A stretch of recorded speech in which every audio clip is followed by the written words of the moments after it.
Setelah Salomo mengakhiri doanya, api pun turun dari langit, memakan habis korban bakaran dan korban-korban sembelihan itu, dan kemuliaan Tuhan memenuhi rumah itu. Para imam tidak dapat memasuki rumah Tuhan itu, karena kemuliaan Tuhan memenuhi rumah Tuhan. Ketika segenap orang Israel melihat api itu turun, dan kemuliaan Tuhan meliputi rumah itu, berlututlah mereka di atas lantai dengan muka mereka sampai ke tanah, lalu sujud menyembah dan menyanyikan syukur bagi Tuhan. Sebab Ia baik, bahwasanya untuk selama-lamanya kasih setianya. Lalu raja bersama-sama seluruh bangsa mempersembahkan korban sembelihan di hadapan Tuhan. Sebagai korban sembelihan Raja Salomo mempersembahkan 22.000 ekor lembu sapi dan 120.000 ekor kambing domba. Demikianlah raja dan seluruh bangsa mentahbiskan rumah Allah. Para imam telah siap berdiri pada tempat mereka. Begitu pula orang-orang Lewi telah siap dengan alat-alat musik untuk memuliakan Tuhan, yakni alat-alat musik yang dibuat Raja Daud untuk mengiringi nyanyian syukur bagi Tuhan. Bahwasanya untuk selama-lamanya kasih setianya, setiap kali mereka ditugaskan, Daud menyanyikan puji-pujian. Dalam pada itu, para imam berdiri berhadapan dengan mereka sambil meniup nafiri, sedang segenap orang Israel berdiri. Lalu Salomo menguduskan pertengahan pelataran yang di depan rumah Tuhan, sebab disitulah diolahnya segala korban bakaran dan lemak korban keselamatan. Sebab mezbah tembaga yang dibuat Salomo tidak dapat memuat korban bakaran dan korban sajian dan segala lemak korban. Dan pada waktu itu juga, Salomo mengadakan perayaan Pondok Daun selama 7 hari, bersama-sama dengan seluruh Israel, suatu jemaah yang amat besar. Dari jalan masuk ke Hamat sampai ke sungai Mesir, pada hari yang ke-8, mereka mengadakan perkumpulan raya, karena mereka telah merayakan pentahbisan mezbah selama 7 hari, dan perayaan Pondok Daun selama 7 hari. Pada hari yang ke-23, bulan ke-7, disuruhnya bangsa itu pulang ke kemah-kemah mereka, sambil bersukacita dan bergembira atas kebaikan yang telah dilakukan Tuhan kepada Daud, kepada Salomo, dan kepada orang Israel, umatnya. Demikianlah Salomo menyelesaikan rumah Tuhan dan istana raja, dan berhasil melaksanakan dalam rumah Tuhan dan dalam istananya segala sesuatu yang timbul dalam hatinya. Kemudian Tuhan menampakkan diri kepada Salomo pada malam hari dan berfirman kepadanya, "Telah kudengar doamu, dan telah kupilih tempat ini, bagiku, sebagai rumah persembahan. Bila mana aku menutup langit, sehingga tidak ada hujan, dan bila mana aku menyuruh belalang memakan habis hasil bumi, dan bila mana aku melepaskan penyakit sampar di antara umatku dan umatku, yang atasnya namaku disebut, merendahkan diri, berdoa dan mencari wajihku, lalu berbalik dari jalan-jalannya yang jahat, maka aku akan mendengar dari sorga dan mengampuni dosa mereka, serta memulihkan negeri mereka. Sekarang mataku terbuka, dan telingaku menaruh perhatian kepada doa dari tempat ini. Sekarang telah kupilih dan kukuduskan rumah ini, supaya namaku tinggal di situ untuk selama-lamanya. Maka mataku dan hatiku akan ada di situ sepanjang masa. Mengenai engkau, jika engkau hidup di hadapanku, sama seperti Daud, ayahmu, dan berbuat sesuai dengan segala yang kuperintahkan kepadamu, dan jika engkau tetap mengikuti segala ketetapan dan peraturanku, maka aku akan meneguhkan takhta kerajaanmu, sesuai dengan perjanjian yang telah kuikat dengan Daud, ayahmu, dengan berkata, takkan terputus keturunanmu yang memerintah atas Israel. Tetapi jika kamu ini berbalik dan meninggalkan segala ketetapan dan periniku yang telah kuberikan kepadamu, dan pergi beribadah kepada Allah lain, dan sujud menyembah kepadanya, maka aku akan mencabut kamu dari taniku yang telah kuberikan kepadamu, dan rumah ini yang telah kukuduskan bagi namaku, akan kubuang dari hadapanku, dan akan kujadikan kiasan dan sindiran di antara segala bangsa. Dan setiap orang yang lewat rumah yang amat ditinggikan ini, akan tertegun dan berkata, apakah sebabnya Tuhan berbuat yang demikian kepada negeri ini, dan kepada rumah ini? Maka orang akan berkata, sebab mereka meninggalkan Tuhan, Allah nenek moyang mereka, yang membawa mereka keluar dari tanah Mesir.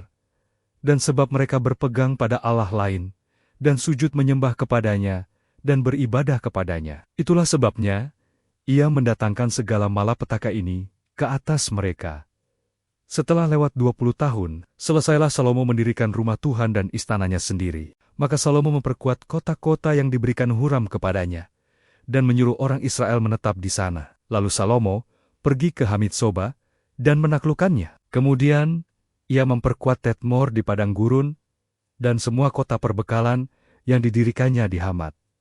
Ia memperkuat juga Bet-horen Hulu, dan Bet-horen Hilir menjadi kota kubu yang bertembok, berpintu gerbang dan berpalang, dan juga Baalat, dan segala kota perbekalan kepunyaan Salomo, segala kota tempat kereta, kota-kota tempat orang berkuda, dan apa saja yang Salomo ingin mendirikannya di Yerusalem, atau di Gunung Libanon, atau di segenap negeri kekuasaannya. Semua orang yang masih tinggal dari orang Het, orang Amori, orang Feris, orang Hewi dan orang Yebus, yang tidak termasuk orang Israel, yakni keturunan bangsa-bangsa yang masih tinggal di negeri itu, dan yang tidak dibinasakan oleh orang Israel. Merekalah yang dikerahkan Salomo untuk menjadi orang Rodi. Demikianlah mereka sampai hari ini.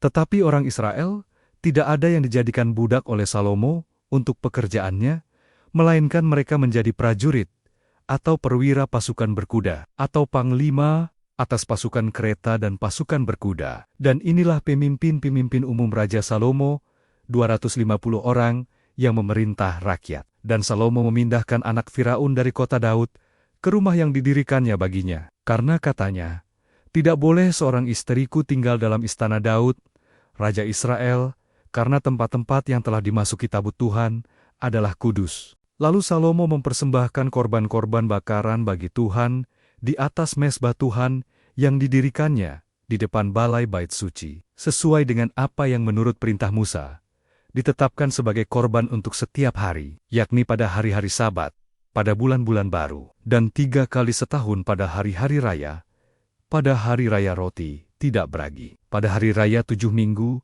dan pada hari raya pondok daun. Dan menurut peraturan Daud, ayahnya, ia menetapkan rombongan para imam dalam tugas jabatan mereka, dan orang-orang Lui dalam tugas menyanyikan puji-pujian dan menyelenggarakan ibadah di hadapan para imam, setiap hari menurut yang ditetapkan untuk hari itu, dan juga pinangu-pinangu pintu gerbang dalam rombongan mereka untuk setiap pintu gerbang. Karena demikianlah perintah Daud, abdi Allah, mereka tidak menyimpang dari perintah raja mengenai para imam dan orang-orang Lui dalam perkara apapun, juga mengenai perbendaharaan. Maka terlaksanalah segala pekerjaan Salomo, dari hari dasar rumah Tuhan, diletakkan sampai kepada hari rumah itu selesai. Dengan demikian, selesailah sudah rumah Tuhan.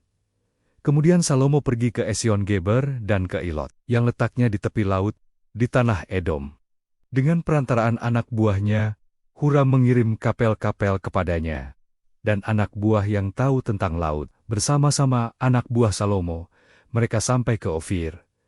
Dan dari sana, mereka mengambil 450 talenta emas, yang mereka bawa kepada Raja Salomo. Ketika Ratu Negeri Sheba mendengar kabar tentang Salomo, maka dengan pasukan pengiring yang sangat besar, dan dengan anta yang membawa rempah-rempah, banyak emas dan batu permata yang mahal-mahal, datanglah ia ke Yerusalem hendak menguji Salomo dengan teka-teki. Setelah ia sampai kepada Salomo, dipercakapkannyalah segala yang ada dalam hatinya dengan dia. Dan Salomo menjawab segala pertanyaan ratu itu. Bagi Salomo, tidak ada yang tersembunyi, yang tidak dapat dijawabnya untuk ratu itu. Ketika Ratu Negeri Sheba melihat hikmat Salomo dan rumah yang telah didirikannya, makanan di mejanya, cara duduk pegawai-pegawainya, cara pelayan-pelayannya, melayani dan berpakaian juru-juru minumannya, dan pakaian mereka, dan korban bakaran yang biasa dipersembahkannya di rumah Tuhan, maka tercenganglah ratu itu.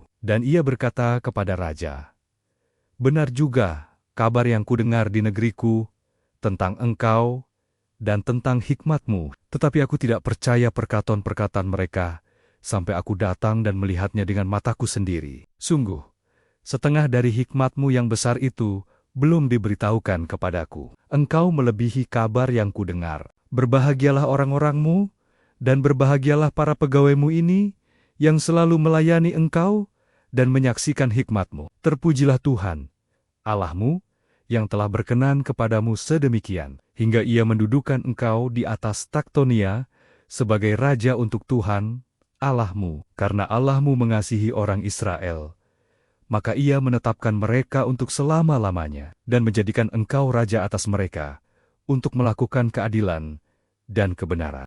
Lalu diberikan kepada raja 120 talenta emas, dan sangat banyak rempa-rempa dan batu permata yang mahal-mahal. Tidak pernah lagi ada rempa-rempa seperti yang diberikan Ratu Negeri Sheba kepada Raja Salomo itu. Lagi pula hamba Huram dan hamba Salomo yang membawa emas dari Ofir, membawa juga kayu cendana dan batu permata yang mahal-mahal. Raja mengerjakan kayu cendana itu menjadi tangga-tangga untuk rumah Tuhan dan istana raja, dan juga menjadi kecapi dan gambus untuk para penyanyi. Hal seperti itu tidak pernah kelihatan sebelumnya di tanah Yehuda.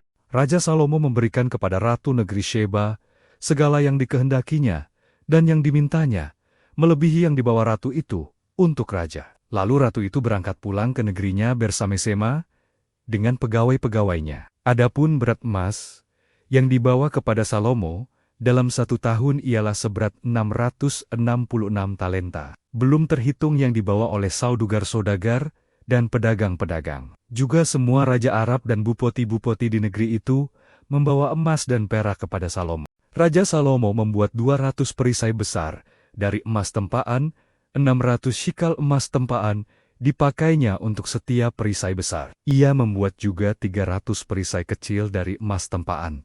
300 shikal emas dipakainya untuk setiap perisai kecil. Lalu raja menaruh semuanya itu di dalam gedung hutan Libanon. Juga raja membuat takhta besar dari gading, yang disalutnya dengan emas murni. Takhta itu 6 tingkatnya, dan tumpuan kakinya dari emas, yang dipautkan pada takhta itu, dan pada kedua sisi tempat duduk ada kelek-kelek. Di samping kelek-selek itu berdiri 2 singa, sedang 12 singa berdiri di atas ke-6 tingkat itu, sebelah menyebelah. Belum pernah diperbuat yang demikian bagi sesuatu kerajaan. Segala perkakas minuman Raja Salomo dari emas, dan segala barang di gedung hutan Libanon itu dari emas murni. Perak tidak dianggap berharga pada zaman Salomo, sebab raja mempunyai kapel-kapel yang berlayar ke Tarsis bersama-sama dengan orang-orang Huram. Dan sekali 3 tahun kapel-kapel Tarsis itu datang membawa emas dan perak serta gading, juga kera dan burung merak. Raja Salomo melebihi semua raja di bumi dalam hal kekayaan dan hikmat. Semua raja di bumi berikhtiar menghadap Salomo untuk menyaksikan hikmat yang telah ditaruh Allah di dalam hatinya. Mereka datang masing-masing membawa persembahannya, yakni barang-barang perak dan barang-barang emas, pakaian, senjata rempa-rempa, kuda dan bagal. Dan begitulah tahun demi tahun. Salomo mempunyai juga 4.000 kandang untuk kuda-kudanya dan karete-karetannya, dan 12.000 orang berkuda yang ditempatkan dalam kota-kota Kreta dan dekat raja di Yerusalem. Dan ia memerintah atas semua raja, mulai dari sungai Efrat sampai negeri orang Filistin dan sampai ke tapal batas Mesir. Raja membuat banyaknya perak di Yerusalem sama seperti batu, dan banyaknya pohon kayu aras sama seperti pohon ara yang tumbuh di daerah bukit. Kuda untuk Salomo didatangkan dari Misrem dan dari segala negeri, selebihnya dari riwayat Salomo, dari awal sampai akhir. Bukankah semuanya itu tertulis dalam riwayat Nabi Natan, dan dalam nubuat Ahia, orang Silo itu, dan dalam penglihatan Ido, pelihat itu, tentang Yerobiam bin Nebat. Salomo memerintah di Yerusalem atas seluruh Israel 40 tahun lamanya. Kemudian Salomo mendapat perhentian bersama-sama dengan nenek moyangnya, dan ia dikuburkan di kota Daud, ayahnya. Maka Rehabeam, anaknya, menjadi raja menggantikan dia.